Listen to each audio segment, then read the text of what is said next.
இன்றைக்கும் இந்த நாளில் உங்களை பார்க்க ரொம்ப சந்தோஷம். கர்த்தர் நல்லவர், பெரியவர். இன்றைக்கும் உங்களோடு கூட இருந்து பெரிய காரியங்களை செய்கிறவர். தேவனுடைய வார்த்தை ஒரு நாள் உங்களை கைவிடாது. அந்த வார்த்தை நீங்கள் என்ன செய்ய வேண்டும் என்பதை உங்களுக்கு கற்றுத்தந்து அந்த வார்த்தையில் உள்ள வல்லமையை நீங்கள் அனுபவிக்கிற வரைக்கும் அது ஒரு நாளும் அமைதியாக இருக்காது, கிரியை செய்து கொண்டே இருக்கும். யோசுவா 1:8 இப்படி சொல்லப்பட்டிருக்கு. இந்த நியாயப்பிரமாண புஸ்தகம் உன் வாயை விட்டு பிரியாதிருப்பதாக, இதில் எழுதியிருக்கிறபடி எல்லாம் நீ செய்ய கவனமாயிருக்கும்படி இரவும் பகலும் அதை தியானித்து கொண்டிருப்பாயாக.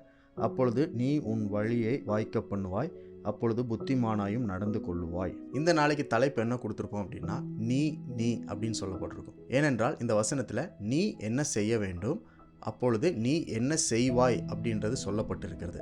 ஆண்டவர் யோசுவாக்கு சொல்லுகிறார், இந்த நியாயப்பிரமாண புஸ்தகத்தில் இருக்கிறது எல்லாம் உன்னுடைய வாயை விட்டு பிரியாதிருப்பதாக. முதலாவது என்ன செய்யணும் நீ அப்படின்றத ஆண்டவர் சொல்லுகிறார்.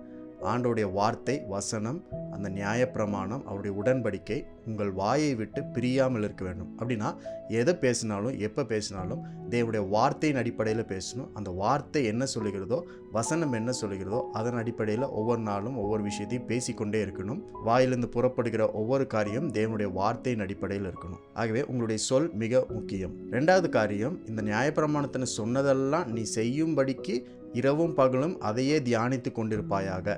அதாவது இரவும் பகலும் எந்நேரமும் நம்முடைய மனதில் என்ன ஓடிட்டு இருக்கணும்னா, நான் என்ன செய்ய வேண்டும், தேவனுடைய வார்த்தையின் அடிப்படையில் நான் என்ன செய்யணும், வசனத்தின் அடிப்படையில் தேவன் சொல்கிற காரியத்தை என்ன செய்யணும் அப்படின்றது தான் நம்ம யோசிச்சிட்டே இருக்கணும். ஆகவே உங்களுடைய சொல்லும் உங்களுடைய செயலும் தேவனுடைய வார்த்தையில் நியாயப்பிரமாணத்தின் அடிப்படையில் சிந்தித்து கொண்டு செயல்பட்டு கொண்டே இருக்கும் பொழுது அப்புறம் ஆண்டவர் சொல்கிறார், நீ உன் வழியை வாய்க்க பண்ணுவாய், நீ புத்திமானாய் நடந்து கொள்ளுவாய். ஸோ உங்கள் வழிகளை வாய்க்க செய்கிறது நீங்கள் தான். நீங்கள் புத்திமானாய் நடப்பதும் உங்கள் கையில் தான் இருக்குது. இன்றைக்கி ஆண்டவர் சொல்கிறார், எல்லா வழியும் வாய்க்கணும், எல்லா காரியம் நல்லா நடக்கணும்னு சொல்லி ஆண்டவர்கிட்ட ஜெபம் பண்ணுறது நல்லதான். ஆனால் வாய்க்க செய்கிறது யாருன்னா நீங்களாக இருக்கிறீர்கள். நீங்கள் தேவனுடைய வார்த்தையின்படி செய்து அந்த வார்த்தை என்ன சொல்லுகிறதோ அதன்படி எல்லாவற்றையும் பேசி யோசிக்கும் பொழுது நீங்கள் உங்கள் வழிகளை வாய்க்க செய்கிறீர்கள். ஏனென்றால் வழியை வாய்க்க செய்கிற, செழிப்படைய செய்கிற காரியங்கள் எல்லாம் தேவனுடைய வார்த்தைக்குள்ளே தான் இருக்குது. இன்றைக்கு ஒரு வேளை எப்படி இது நடக்கும், எப்போ நடக்கும் அப்படின்ற கேள்வி உங்கள் மனதில் இருக்குன்னா அதற்கான பதில் தான் இது.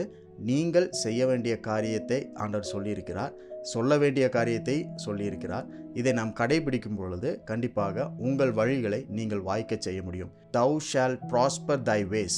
நீங்கள் உங்கள் வழிகளை வாய்க்க செய்ய முடியும், நீங்கள் புத்திமானாய் நடக்க முடியும். ஸோ இன்றைக்கும் உங்கள் திட்டங்களை, வழிகளை வாய்க்க செய்வதற்கு தேவன் உங்களுக்கு ரகசியத்தை சொல்லியிருக்கிறார். இந்த நாள் வரைக்கும் எந்த வழியெல்லாம் வாய்க்காமல் இருக்குதோ எல்லாவற்றையும் வாய்க்க செய்வதற்கு இன்றைக்கு ஒரு நல்ல நாளாக இருக்குது. ஆண்டவருக்கு நன்றி சொல்லுங்கள்.